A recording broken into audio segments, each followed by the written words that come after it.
The Model Millionaire, A Note of Admiration, by Oscar Wilde. Unless one is wealthy, there is no use in being a charming fellow. Romance is a privilege of the rich, not the profession of the unemployed. The poor should be practical and prosaic. It is better to have a permanent income than to be fascinating. These are the great truths of modern life which Huey Erskine never realized. Poor Huey! Intellectually, we must admit, he was not of much importance. He never said a brilliant or even ill-natured thing in his life. But then he was wonderfully good-looking, with his crisp brown hair, his clear-cut profile, and his grey eyes. He was as popular with men as he was with women, and he had every accomplishment except that of making money. His father had bequeathed him his cavalry sword and the history of the Peninsular War in 15 volumes. Huey hung the first over his looking-glass, put the second on a shelf between Ruff's Guide and Bailey's Magazine, and lived on 200 a year that an old aunt had allowed him. He had tried everything. He had gone on the Stock Exchange for 6 months, but what was a butterfly to do among bulls and bears? He had been a tea merchant for a little longer, but had soon tired of Pecco and Souchong. Then he had tried selling dry sherry. That did not answer. The sherry was a little too dry. Ultimately he became nothing, a delightful, ineffectual young man with a perfect profile and no profession. To make matters worse, he was in love. The girl he loved was Laura Merton, the daughter of a retired colonel who had lost his temper and his digestion in India, and had never found either of them again. Laura adored him, and he was ready to kiss her shoestrings. They were the handsomest couple in London, and had not a penny piece between them. The colonel was very fond of Huey, but would not hear of any engagements. "Come to me, my boy, when you have got £10,000 of your own, and we will see about it," he used to say, and Huey looked very glum on those days, and had to go to Laura for consolation. One morning, as he was on his way to Holland Park, where the Mertons lived, he dropped in to see a great friend of his, Alan Trevor. Trevor was a painter.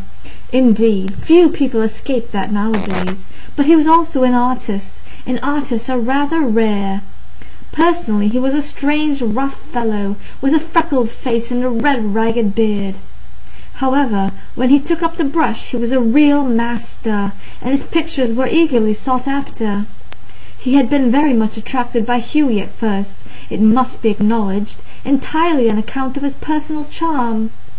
"The only people a painter should know," he used to say, "are people who are bet and beautiful, people who are an artistic pleasure to look at, and an intellectual repose to talk to. Men who are dandies and women who are darlings rule the world. At least they should do so." However, after he got to know Huey better, he liked him quite as much for his bright, buoyant spirits and his generous, reckless nature, and had given him the permanent entree to his studio.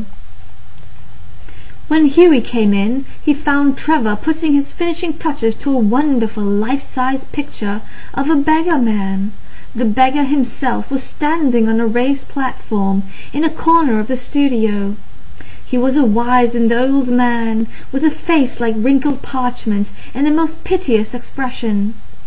Over his shoulders was flung a coarse brown cloak, all tears and tatters.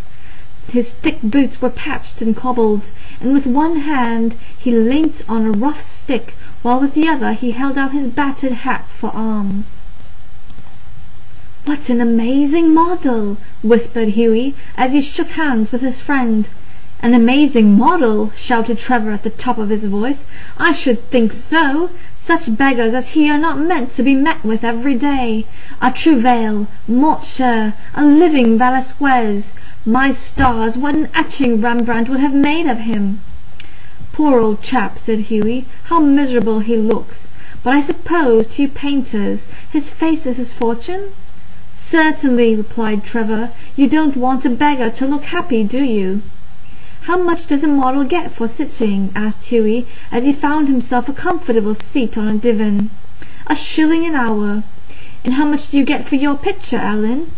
"Oh, for this I get 2,000. Pounds?" "Guineas. Painters, poets, and physicians always get guineas." "Well, I think the model should have a percentage," cried Hughie, laughing. "They work quite as hard as you do." "Nonsense, nonsense! Why, look at the trouble of laying on the paint alone, and standing all day long at one's easel. It's all very well, Hughie, for you to talk, but I assure you that there are moments when art almost attains to the dignity of manual labour. But you mustn't chatter. I'm very busy. Smoke a cigarette and keep quiet." After some time the servants came in and told Trevor that the frame-maker wanted to speak to him. "Don't run away, Hughie," he said as he went out. "I will be back in a moment." The old beggar man took advantage of Trevor's absence to rest for a moment on a wooden bench that was behind him. He looked so forlorn and wretched that Hughie could not help pitying him, and felt in his pockets to see what money he had. All he could find was a sovereign and some coppers. "Poor old fellow," he thought to himself. "He wants it more than I do, but it means no hansoms for a fortnight," and he walked across the studio and slipped the sovereign into the beggar's hand. The old man started, and a faint smile flitted across his withered lips. "Thank you, sir," he said. "Thank you." Then Trevor arrived, and Hughie took his leave, blushing a little at what he had done. He spent the day with Laura, got a charming scolding for his extravagance, and had to walk home. That night he strolled into the Palette Club about 11 o'clock, and found Trevor sitting by himself in the smoking-room drinking hock and seltzer. "Well, Alan, did you get the picture finished all right?" he said, as he lit his cigarette. "Finished and framed, my boy," answered Trevor. "And by the by, you have made a conquest. That old model you saw is quite devoted to you. I had to tell him all about you, who you are, where you live, what your income is, and what prospects you have." "My dear Alan," cried Hughie, "I shall probably find him waiting for me when I go home. But of course you are only joking. Poor old wretch, I wish I could do something for him. I think it is dreadful that anyone should be so miserable. I have got heaps of old clothes at home. Do you think he would care for any of them? Why, his rags were falling to bits."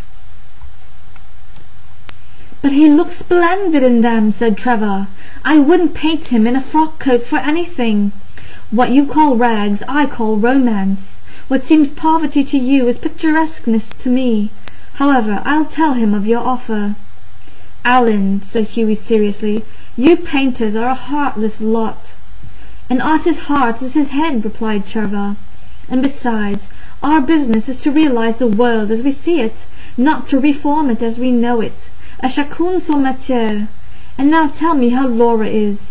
The old model was quite interested in her." "You don't mean to say you talked to him about her?" said Hughie. "Certainly I did. He knows all about the relentless Colonel, the lovely Laura, and the £10,000. "You told that old beggar all my private affairs?" cried Hughie, looking very red and angry. "My dear boy," said Trevor, smiling, "that old beggar, as you call him, is one of the richest men in Europe. He could buy all London tomorrow without overdrawing his account. He has a house in every capital, dines off gold plate, and can prevent Russia going to war when he chooses." "What on earth do you mean?" exclaimed Hughie. "What I say," said Trevor. "The old man you saw today in the studio was Baron Hossberg. He's a great friend of mine, buys all my pictures and that sort of thing, and gave me a commission a month ago to paint him as a beggar. Que voulez-vous? La fantaisie d'un millionnaire. And I must say he made a magnificent figure in his rags, or perhaps I should say in my rags. They are an old suit I got in Spain." "Baron Hossberg!" cried Hughie. "Good heavens! I gave him a sovereign!" And he sank into an armchair, the picture of dismay. "Gave him a sovereign!" shouted Trevor, and he burst into a roar of laughter. "My dear boy, you shall never see it again. Son affaire rejette d'être. "I think you might have told me, Alan," said Hugh sulkily, "and not have let me make such a fool of myself."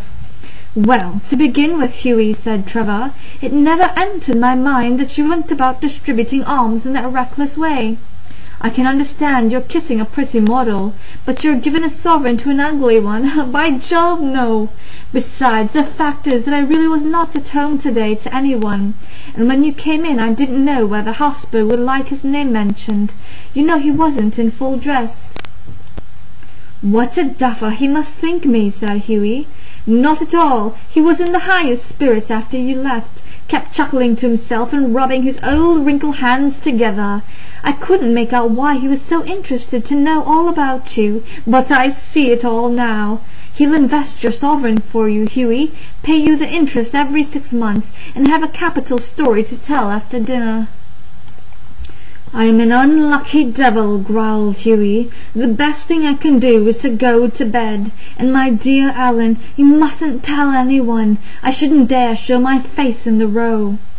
"Nonsense! It reflects the highest credit on your philanthropic spirit, Hughie. And don't run away. Have another cigarette, and you can talk about Laura as much as you like."